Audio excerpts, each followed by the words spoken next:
ને મિત્રો મજામાં. મિત્રો આપણે રિઝનિંગના જુદા જુદા જીએસસીએસએલ ની પરીક્ષામાં રહેલા સમ જોઈ રહ્યા છીએ અને એમાં જે કંઈ નવું છે એ આપણે શીખી રહ્યા છીએ. તમે કહેશો કે સર આ દાખલો તો ખરેખર મજા આવી જાય એવો છે અને ખરેખર છે જ એવો. જેમ કે એક છાબડીમાં ફૂલ દર 2 મિનિટે બમણા થાય છે અને 30 મિનિટમાં છાબડી ભરાઈ જાય છે, તો છાબડી અડધી ક્યારે ભરાશે? સાવ સિમ્પલ, 15 છે જવાબ. યસ, પહેલો જ આપ્યો છે તો 15 બરોબર છે ને? તમે કહેશો હા, પણ જવાબ છે ના.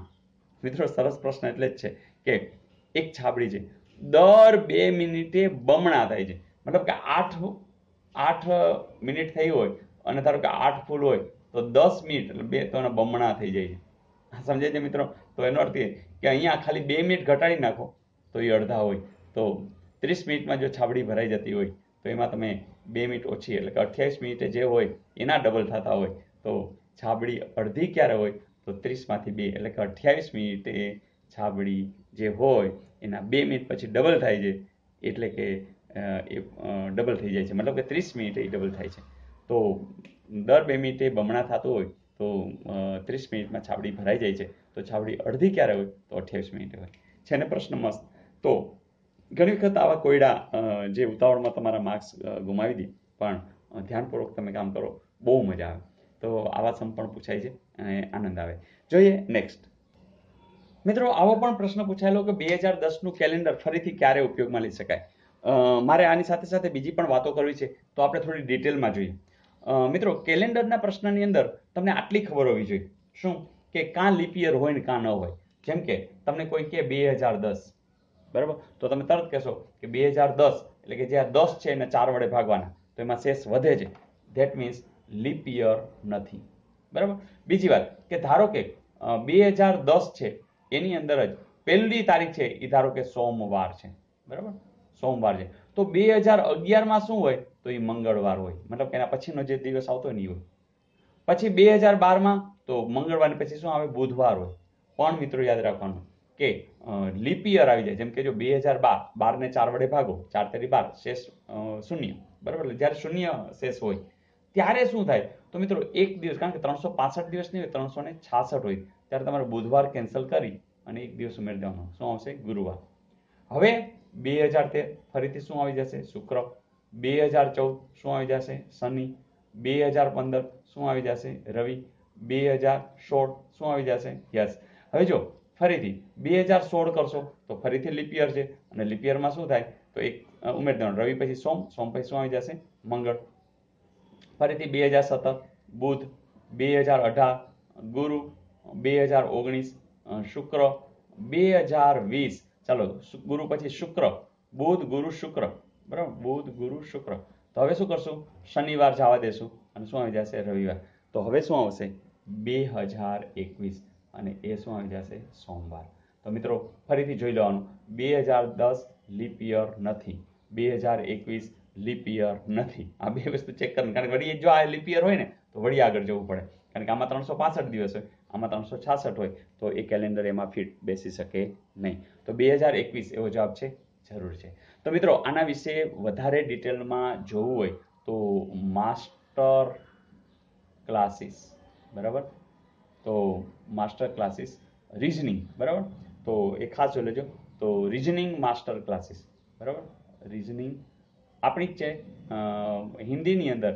રીઝનિંગ માસ્ટર ક્લાસીસની અંદર કોઈ પણ ડેટમાં વાર કેમ કેવો એનો મેં વિડીયો એક મૂક્યો છે, તો જરૂરથી જોઈ લેજો અને મજા પણ આવશે.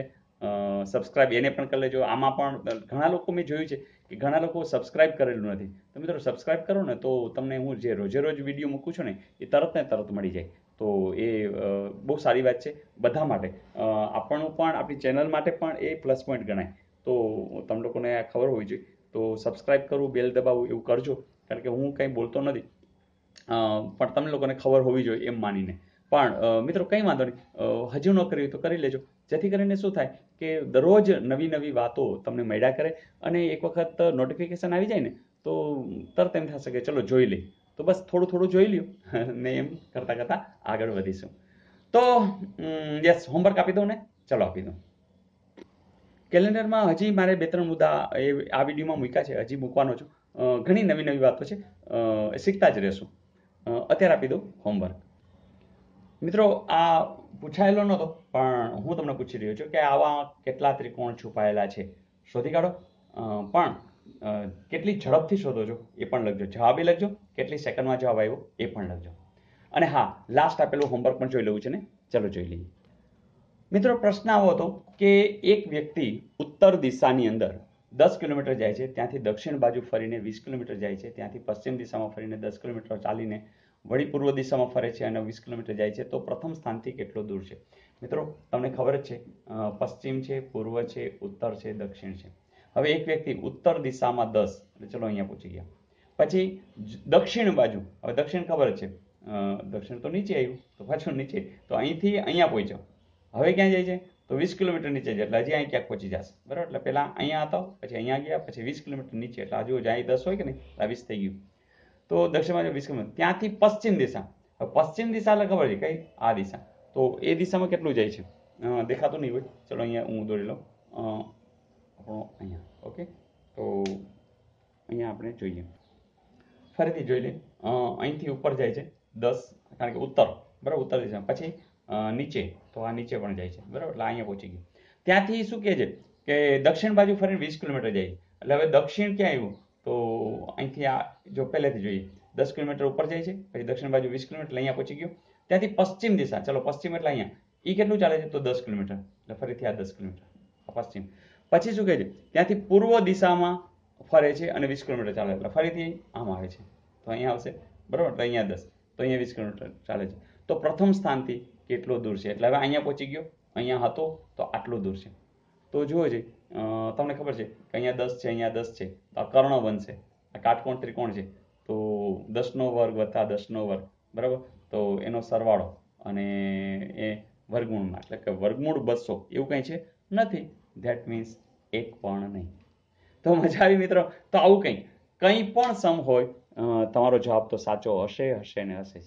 તો મિત્રો બસ આનંદથી કામ કરતા રહીએ, બધાને જોડતા રહીએ. તમારી કોમેન્ટની હું રાહ જોતો હોઉં છું અને દરેકની કોમેન્ટ વાંચું છું. મિત્રો જવાબ નથી આપી શકતો, સોરી, પણ તમને ખબર છે કે સર બધાની કોમેન્ટ વાંચે છે, તો કોમેન્ટ તો ખાસ લખતા રહેજો.